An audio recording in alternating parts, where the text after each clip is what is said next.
नमस्कार विद्यार्थी मित्रांनो, ग्रो अकॅडमी या यूट्यूब चॅनलवर तुमचे मनापासून स्वागत आहे. पहिली ते 12वी पर्यंत शिक्षक होण्याची प्रोसेस काय असते, एज लिमिट काय असतं, एज्युकेशन काय हवं, तुम्हाला जेव्हा शिक्षक होण्यासाठी पवित्र पोर्टलला नोंदणी करावी लागते त्यावेळेस तुम्हाला नेमके काय डॉक्युमेंट लागतात याबद्दल आपण नवीन बदलानुसार काय काय तुम्हाला करून ठेवायचंय. चला तर मग मित्रांनो, पाहणार आहोत आपण सर्व माहिती या व्हिडिओमध्ये. विद्यार्थी मित्रांनो, तुम्हाला जर तुमचं स्वप्न आहे शिक्षक होण्याचं स्वप्न साकार करण्यासाठी तुम्हाला टेट एक्झाम कंपल्सरी द्यावीच लागते. बऱ्याच विद्यार्थ्यांचा संभ्रम आहे की सर टेट एक्झाम न देता सुद्धा शिक्षक होता येतं का? तर मित्रांनो, तसं नाहीये. लक्षात घ्या, शिक्षक अभियोग्यता चाचणी तुम्हाला द्यावीच लागते. शिक्षक अभियोग्यता चाचणीमध्ये विद्यार्थी मित्रांनो तुम्हाला मेरिट मध्ये मार्क मिळवावे लागतात, पास होऊन चालत नाही. त्यासाठी एज लिमिट म्हटलं तर विद्यार्थी मित्रांनो, ओपन कास्ट साठी एज लिमिट आहे 38 वर्ष, जे की कुठलंच आरक्षण नाही. त्या विद्यार्थ्याला 38 वर्ष वयाची अट आहे. आणि जे कास्ट आहेत, ईडब्ल्यूएस असू द्या, एसईबीसी असू द्या, ओबीसी असू द्या, एनटीसी, डी, एससी, एसटी या सर्व लोकांना विचारात घेतलं तर, कास्ट वाल्या लोकांना मित्रांनो विचारात घेतलं तर 43 वर्षापर्यंत शिक्षक होता येतं. आता मित्रांनो, बऱ्याच लोकांचा प्रश्न असतो की सर कोरोनामुळे 2 वर्ष वाढवून देतील का? अजिबात नाहीये. लक्षात घ्या, ते फक्त एका भरतीसाठी लागू होतं. म्हणजे टेट 2 साठी कोरोनामुळे 2 वर्ष वाढवण्यात आले होते. याच्यामध्ये ओपन मध्ये साधारणपणे 40 वर्षापर्यंत आणि कास्टच्या विद्यार्थ्यांना 43 ऐवजी 45 वर्षासाठी त्यांना पात्र धरलं जायचं. मित्रांनो, टेट एक्झाम किती वेळेस देता येते याबद्दल तुमच्या मनामध्ये संभ्रम असेल तर टेट एक्झाम तुम्हाला तुमचं वय संपेपर्यंत देता येते. त्याच्यामध्ये कुठलेही बंधन नाही. पण यावर्षी जर टेट झाली, विद्यार्थी मित्रांनो, जर टेट एक्झाम झाली तर ते परीक्षा त्या जागेपुरतच मर्यादित असते. अगोदर थोडासा नियम वेगळा होता, आता नियम जर बदललाय म्हटलं तर आता समजा थर्ड टेट मध्ये 10,000 जागा आल्या तर त्या 10,000 जागासाठीच तो नियम लागू होतो किंवा ते मार्क लागू होतात. मित्रांनो, टेट एक्झाम देताय तुम्ही खरं, पण टेट एक्झामची तयारी करताय का? तयारीला लागा आणि आपल्या जिल्ह्यात आपल्या जवळपासच्या जिल्ह्यात व आपल्या आवडत्या जिल्ह्यात तुम्हाला टेट एक्झाम मध्ये चांगले गुण पास व्हायचे असतील तर विद्यार्थी मित्रांनो, हा संपर्क क्रमांक व्हॉट्सअप आहे. आपले ऑनलाईन क्लास सुद्धा आहेत, ऑनलाईन क्लास सुद्धा जॉईन करू शकता. आता मित्रांनो, 1ली ते 12वी पर्यंत तुम्हाला जर शिक्षक व्हायचं असेल तर तुम्हाला ही परीक्षा देणे आवश्यकच आहे. तुम्हाला आजपर्यंत बऱ्याच लोकांनी म्हटलं असेल किंवा संस्थेने म्हटलं असेल, आमच्याकडे जागा रिक्त झाल्यानंतर तुम्हाला परमनंट करू. पण विद्यार्थी मित्रांनो, तुम्हाला ते फसवतायत सरळ.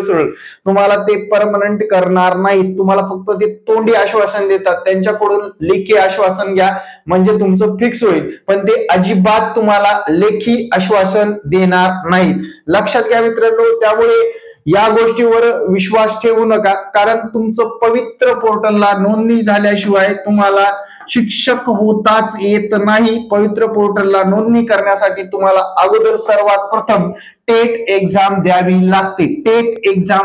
लागते. परत रिपीट करतो का?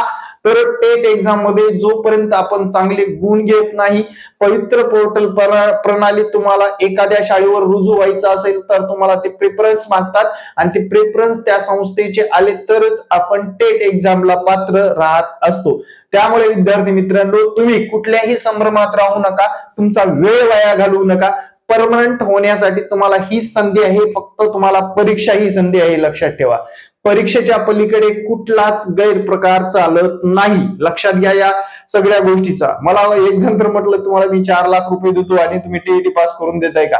असे जे काही फ्रॉड लोक आहेत यापासून सावधान राहा.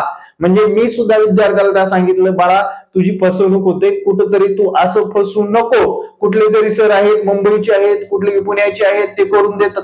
अरे अजिबात नाही, तुम्हाला ते सरळ सरळ तुमची फसवणूक करून तुम्हाला एक बनावट कागद दिला जाऊ शकतो. महाटीईटी 2018, महाटीईटी 2019 या कालावधीमध्ये जेवढे घोटाळे झाले होते, 9,500 लोकांचं फ्रॉड लिस्ट मध्ये नाव आलं आणि त्यांच्या आयुष्यामध्ये कधीच त्यांना शिक्षक होता येत नाहीये, लक्षात घ्या.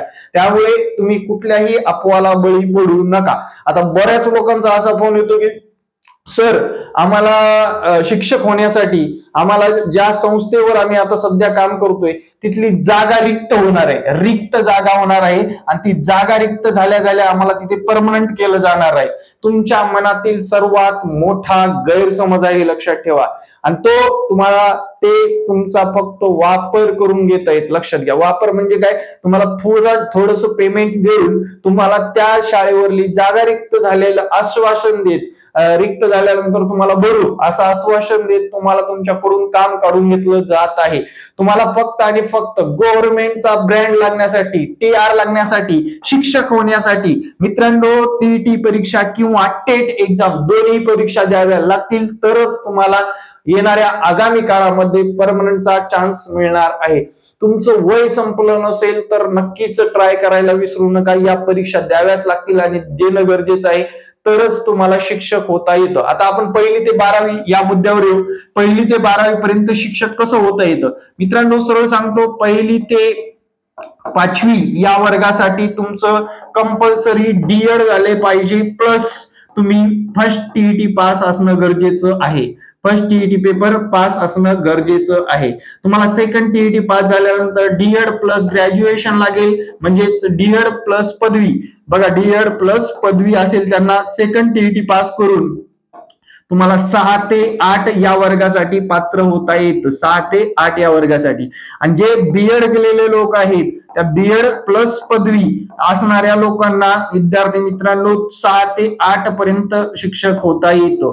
त्यानंतर मित्रांनो बीएड प्लस ग्रॅज्युएशन असेल, बीएड प्लस पदवी असेल तर विद्यार्थी मित्रांनो 9वी व 10वी या वर्गासाठी शिक्षक होता येतं. त्यानंतर मित्रांनो 11वी व 12वी या वर्गासाठी पात्रता काय असते, तर 11वी 12वी या वर्गासाठी जर पात्रता विचारात घेतली तर मित्रांनो यांना टीईटी परीक्षा बंधनकारक नाही. लक्षात, बीएड प्लस पदवी या वर्गासाठी टीईटी परीक्षा बंधनकारक नाही. इथपर्यंत टीईटी सेकंड पेपर महत्वाचा असतो. टीईटी किंवा सीटीईटी या पेपर पास झाला तर तुम्हाला या 1ली ते 8वी वर्गापर्यंतच तुम्हाला शिक्षक होता येतं. म्हणजे तुम्हाला टीईटी पाहिजे म्हणजे पाहिजेच. कोणत्या वर्गासाठी, 1ली ते 8वी पेपर 1 किंवा 2, 1ली ते 5वी पेपर 1 पास असणं गरजेचं आहे आणि 6वी ते 8वी या वर्गासाठी पेपर 2 पास असणं गरजेचं आहे. महाटीईटी म्हणजे विद्यार्थी मित्रांनो महाराष्ट्र शासनाची, लक्षात घ्या. आणि सीटीईटी सेंट्रल टीईटी म्हणजे काय, केंद्र सरकारची. दोन्ही पैकी कोणती तरी एक परीक्षा पास असणं गरजेचं आहेच. या गोष्टी तुम्ही जाणून घ्या, याचा अभ्यास करा मित्रांनो, चर्चा करा. नाही समजलं तर माझा संपर्क क्रमांक आहे, संपर्क क्रमांकावर संपर्क करून विचारू शकता. आणि विद्यार्थी मित्रांनो मी स्वतः व्हिडिओ बनवतो आणि स्वतःच कॉल उचलतो. थर्ड पार्टी किंवा क्लासेसच्या धर्तीवर जे लोक ठेवलेले असतात त्या पद्धतीने आपण मार्गदर्शन करत नाही. मी स्वतः क्लास घेतो मित्रांनो महत्वाच्या विषयाचा. म्हणजेच आता या टेट एक्झाम मध्ये जे की आपलं मॅथ आणि रिझनिंग आहे ते विषयाची जबाबदारी माझ्यावर आहे मित्रांनो. बरेच क्लासेस असतात, थर्ड पार्टी असते, ते फीस भरायला लावतात, शिक्षकांशी संपर्क नाही, कुठल्याच गोष्टीशी काही संबंध नाही आणि लेक्चर कमी जास्त होतात आणि विद्यार्थ्यांना रिझल्ट भेटत नाही. हे बरंच ठिकाणी घडून येतं. पण विद्यार्थी मित्रांनो मी फक्त याच परीक्षेवर काम करतो आणि मी या परीक्षेवर सातत्यपूर्ण विद्यार्थ्यांना अपडेट असेल, मागच्या टीईटी, सीटीईटी व टेट एक्झाम दोन्ही झालेल्या यांच्यासाठी मार्गदर्शन ठेवलेलं आहे. यासाठी काय क्वालिफिकेशन लागतं 11वी आणि 12वी साठी, तर पदव्युत्तर लागतं मित्रांनो. पदव्युत्तर म्हणजेच पीजी, पोस्ट ग्रॅज्युएशन मित्रांनो पीजी लागते. पीजी प्लस तुमचं बीएड झालेलं पाहिजेच कंपल्सरी, लक्षात घ्या. बीएड झालेलं कंपल्सरी पाहिजेच. आता विद्यार्थी मित्रांनो हे झालं आपलं 1ली ते 12वी. आता त्याच्या पुढलं सुद्धा तुम्हाला तुम्हाला जर त्याच्या पुढे सुद्धा शिक्षक व्हायचं असेल तर तुम्ही आता काय करणार, पदव्युत्तर झाल्यानंतर तुम्ही सेट नेट असेल, पीएचडी असेल, त्यानंतर ज्या परीक्षा आहेत, ज्या उच्च लेवलच्या परीक्षा आहेत त्या पास करून तुम्ही इंटरव्ह्यूच्या बेसवर लागत असता. म्हणजे आपण युनिव्हर्सिटीच्या माध्यमातून तिथे लागत असतो. पण 1ली ते 12वी पर्यंत तुम्हाला या परीक्षा द्याव्याच लागतात. 1ली ते 8वी या वर्गासाठी तुम्हाला कंपल्सरी टीईटी परीक्षा आणि टेट एक्झाम पास करावी लागते. चांगल्या गुणांनी टेट एक्झाम आणि टीईटी जी काही पासिंग पात्रता किती 90 मार्काला ओपन, 83 मार्काला कास्ट, त्या विद्यार्थ्यांना तिथे तुम्हाला संधी मिळत असते 1ली ते 8वी. त्यानंतरचा विषय म्हणजे या लोकांना टेट द्यावी लागते का? यस, टेट द्यावी लागते. अशाच जागा भरल्या जात नाहीत. आता विद्यार्थी मित्रांनो, मी डिटेल प्रोसेस सांगतो तुम्हाला पुढे काय होतं. तर रिक्त पदाचा अहवाल पवित्र प्रणालीला जातो. म्हणजेच मित्रांनो, आपलं जे काय ऑफिशियल वेबसाईट आहे शिक्षक भरती करण्याची, त्या पवित्र प्रणालीवर त्यांनी रिक्त पदाचा अहवाल दिला जातो. आमच्याकडे एवढ्या जागा रिक्त आहेत. मग त्या रिक्त जागा ते मागून घेतात. कोणत्या जिल्ह्यात कशा आहेत, कोणत्या वर्गासाठी आहेत, कोणत्या विषयासाठी आहेत, कोणत्या भाषेसाठी, सगळं डिटेलमध्ये मागून घेतात. अनुदानित संस्था ज्या काय आहेत त्यानुसार, अनुदानित संस्थेतून बिंदू नामावलीनुसार त्या रिक्त पदाच्या जागी पवित्र पोर्टलला संस्था देत असतात. त्याच्यानंतर आपल्या या एक्झाम होतात आणि ते रिक्त पद जाहीर होतात. अगोदर काय होतात, रिक्त पद जाहीर होतात. साधारणपणे ही टेट, थर्ड टेट समजा 25,000 पदासाठी काढली जाणार आहे असं ते सरळ जाहीर करतात. थर्ड टेट 25,000 पदासाठी काढली जाईल आणि याच्यामध्ये इच्छुक उमेदवारांनी टीईटी पास असतील, नापास असतील, एज्युकेशन प्रणालीवर तुम्ही काय करा, नोंदणी करा. परीक्षा झाल्यानंतर, कोणती टेट एक्झाम झाल्यानंतर मग आपल्याला विशिष्ट असे मार्क पडलेले आहेत. समजा आपल्याला पडलेले आहेत 140 मार्क. कशामध्ये? टेट एक्झाम मध्ये 140 मार्क पडले टेट एक्झाम मध्ये. आपल्याकडे आपलं बीएड झालेलं आहे, आपण सेकंड टीईटी पास आहे. तर ही सर्व माहिती भरल्यानंतर तुम्हाला प्रिफरन्स येतात मित्रांनो. प्रिफरन्स येतात आपल्या जिल्ह्यातले किंवा इतर ठिकाणचे. प्रिफरन्स काही विद्यार्थ्यांना विथ इंटरव्ह्यूचे आणि विदाऊट इंटरव्ह्यूचे असे 2 भाग पडतात. या विथ व विदाऊट इंटरव्ह्यू मध्ये तुम्हाला सरळ सांगण्यात आलेलं असतं, तुमच्या इच्छेनुसार प्रिफरन्स तुम्ही इथे टाका आणि त्या इच्छेनुसार तुम्ही प्रिफरन्स दिल्यानंतर तुम्हाला कॉलिंग येतात. कॉलिंग म्हणजेच मित्रांनो, तुम्हाला गव्हर्नमेंट टीचर होण्याची संधी निर्माण झालेली असते आणि तुम्ही तिथे जाऊन विथ इंटरव्ह्यू असेल तर इंटरव्ह्यू द्यायचं आणि विदाऊट इंटरव्ह्यू असेल तर डायरेक्ट जॉईनिंग करायचं. म्हणजे विद्यार्थी मित्रांनो, शिक्षक होण्याची ही सुयोग्य पद्धत आणि विद्यार्थी मित्रांनो या भरतीमध्ये म्हणजेच मागच्या टेट 2 मध्ये एकदम पारदर्शक भरती करण्यात आलेली आहे. याच्यामध्ये कुठलाच गैरप्रकार नाहीये, उघडकीस आलेला नाहीये आणि या भरतीमध्ये सुद्धा आगामी काळामध्ये सुद्धा या डिपार्टमेंटमध्ये अजिबात कुठलाच फ्रॉड दिसून येणार नाही. अजून 10 ते 15 वर्ष, 20 वर्ष म्हणता येईल आणि आगामी काळामध्ये ज्या काही शिक्षक भरती होतील त्या शिक्षक भरतीमध्ये कुठलाच फ्रॉड दिसून येणार नाही.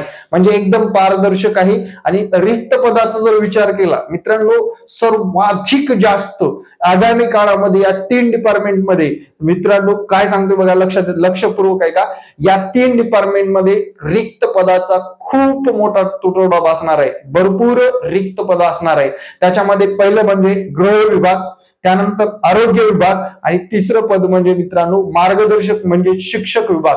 मित्रांनो तुम्ही पाहताय कोरोनामुळे बऱ्याच लोकांचं नुकसान झालेलं आहे. विद्यार्थ्यांना शिक्षक प्रॉपरली मिळत नाही. विद्यार्थ्यांमध्ये गुणवत्ता होती ती खालवली गेलेली आहे. शिक्षकाच्या म्हणजे महाराष्ट्राचा शिक्षण क्षेत्रातला दर्जा अगदीच खाली गेलेला आहे. याच्या अगोदरचं वेगळं होतं पण आताचं वेगळं आहे. त्याला कारणे भरपूर आहेत. सोशल मीडिया असेल, शिक्षक रिटायरमेंट असेल, रिक्त पदे भरली जात नसतील, शाळेमध्ये मूलभूत सुविधा नसतील, याच्यामुळे विद्यार्थ्यांच्या या शिक्षण या गोष्टीवर खूप मोठा परिणाम झालेला आहे. मित्रांनो आगामी काळामध्ये म्हणजे आता 20 तारखेला मतदान आहे, 23 तारखेला जे की निकाल आहे त्यानुसार सरकार बसल्या बसल्या सेकंड पेज लागेल जे की टेट एक्झाम 2 ची आणि लगेच आपली जाहिरात येण्यासाठी आपण तत्पर आणि प्रयत्न करणार आहोत आणि लगेच येणाऱ्या काळामध्ये 25,000 पदाची तरी भरती होणार आहे. त्यामुळे तयारीला लागायला विसरू नका. कारण 61,111 पदं रिक्त होते. आता त्याच्यामध्ये नक्कीच भर पडलेली आहे. त्यातले फक्त 21,000 पदं भरण्यात आलेली आहेत मागच्या भरतीमध्ये. आगामी काळामध्ये त्यांना किमान म्हणतोय किमान 25,000 भरती घ्यावी लागेल. त्याच्यापेक्षा सुद्धा जास्त तो तोडा भासू शकतो. म्हणून मित्रांनो, अभ्यास करायचे स्वतः होण्यासाठी. आता तुम्हाला लक्षात आलं असेल आपण कोणत्या कॅटेगरीमध्ये मोडतो, आपलं शिक्षण काय आहे, सगळ्या गोष्टी लक्षात आलेल्या असतील. याच्या पलीकडे तुम्हाला काही शंका असतील तर मला नक्कीच कॉल करू शकता, व्हॉट्सअप करा. कारण कॉल करा किंवा व्हॉट्सअप करा. व्हॉट्सअप करून तुमची डिटेल माहिती सांगू शकता आणि अगदीच इमर्जन्सी असेल तर कॉल सुद्धा करू शकता. पण कुठेही आपल्या आयुष्यातील अमूल्य असं वय वाया घालवू नका. कारण येत्या आगामी काळात सुद्धा तुम्हाला याच्यामध्ये नक्की संधी मिळणार आहे आणि ती संधीचं सोनं करायचंय. Thank you very much. जय हिंद मित्रांनो. भेटू नेक्स्ट व्हिडिओमध्ये. आपलं ग्रो अकॅडमी या युट्यूब चॅनल अजूनपर्यंत सबस्क्राईब केलं नसेल तर सबस्क्राईब करा आणि येणारे प्रत्येक अपडेट पाहायला विसरू नका. जय हिंद, जय महाराष्ट्र. धन्यवाद.